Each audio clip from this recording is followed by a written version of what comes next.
Hey everyone, French Tutor here. Kura Games officially just released Galbrena's kit. Let's completely break down her kit and see if this character is right for you.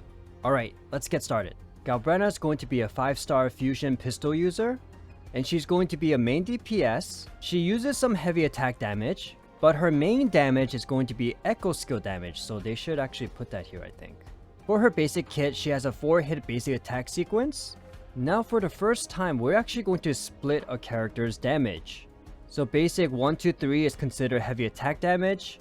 Basic 4 is considered echo skill damage. So they're kind of making sure that your other heavy attack supports may not work the best with this character. Such as you don't want to take her away from Augusta. So it's interesting to see that they're taking this kind of direction.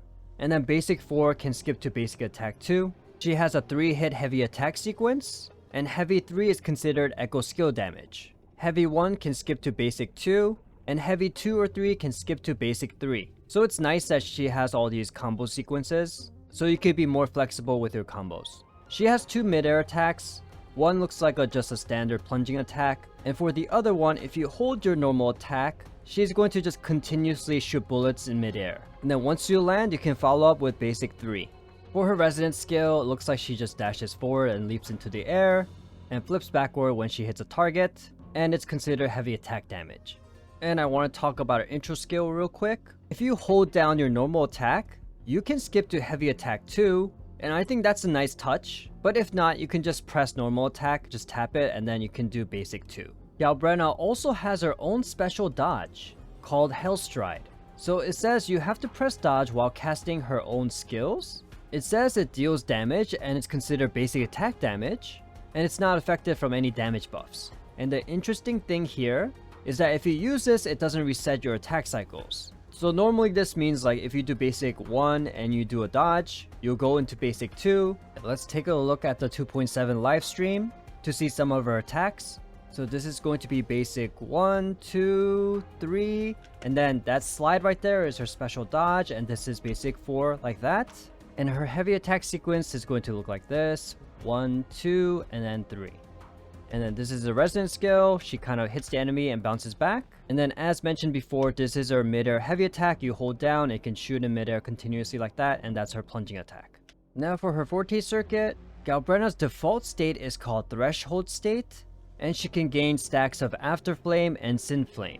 So Synflame is the main forte. You can hold up to 100 points, and basically all the attacks we mentioned will recover Synflame.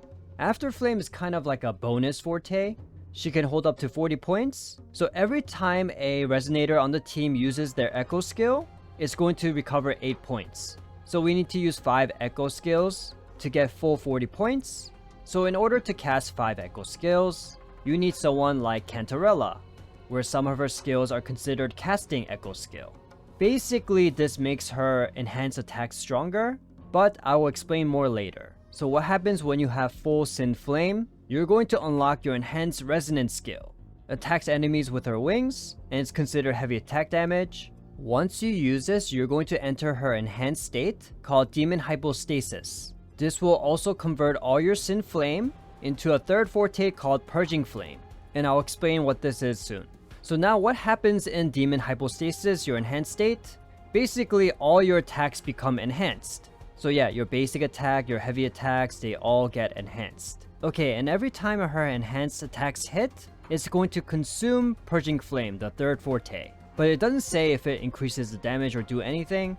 If it just runs out, you're going to exit Demon Hypostasis.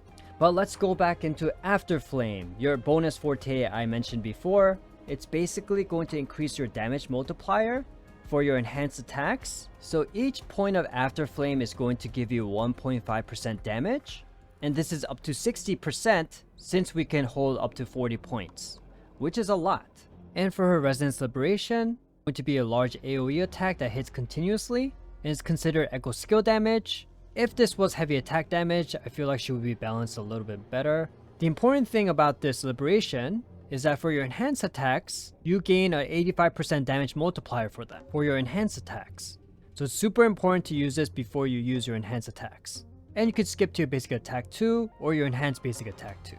Back to her attacks, this is her enhanced resonance skill, like this. And these are her enhanced basic attacks. We're gonna go 1, 2, 3, 4, and then a kick is 5.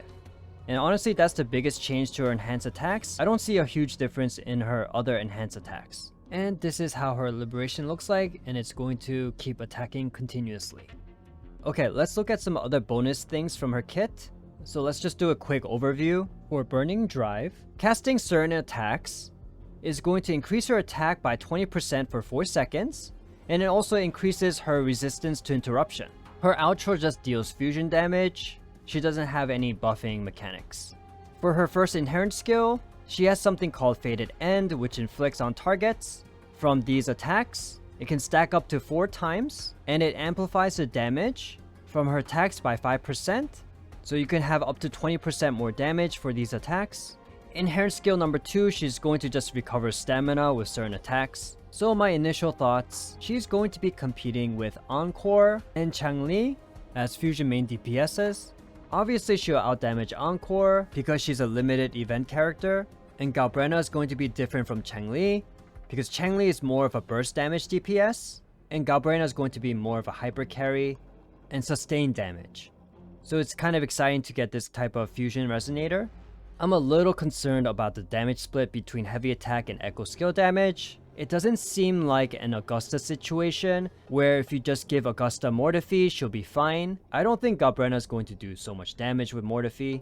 So since we don't have any reliable sources that can buff echo skill damage, the next best thing would be buffing fusion damage. And Lupa is your perfect candidate.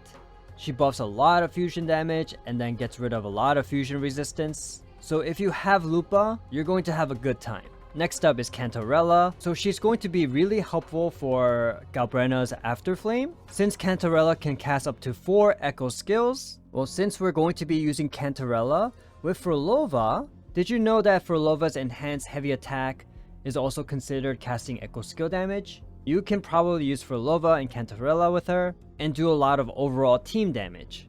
And she can buff heavy attack damage a little bit too. Same goes with Fusion. If you have Lupa and Brand together, I think they're going to do amazing together for overall team damage. But if you really want just Galbrena to shine, Lupa and Cantarella would be a great team together. And Mortifi will be your free-to-play option. I can also see Yuno being used. Yes, you get some extra heavy attack damage bonus, but also for her own personal damage. So should you pull for Galbrena? For people who don't have a complete monofusion team of Changli, Brant, and Lupa, she would be a great third addition. If you have Lupa, if you have Changli, at least you should have Brant too.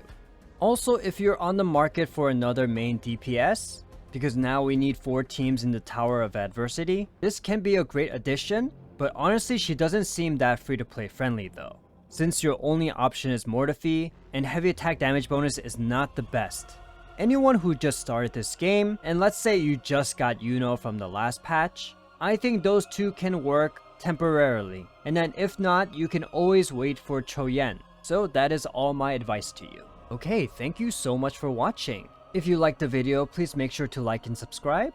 I love doing these types of pre-analysis videos. Make sure to follow me on Twitch, I'll be streaming when I can. Feel free to join our Discord for a positive small community. All the links are down below. If you need any more character guides or beginner guides, you can see the links on the screen. And other than that, thank you so much for watching today.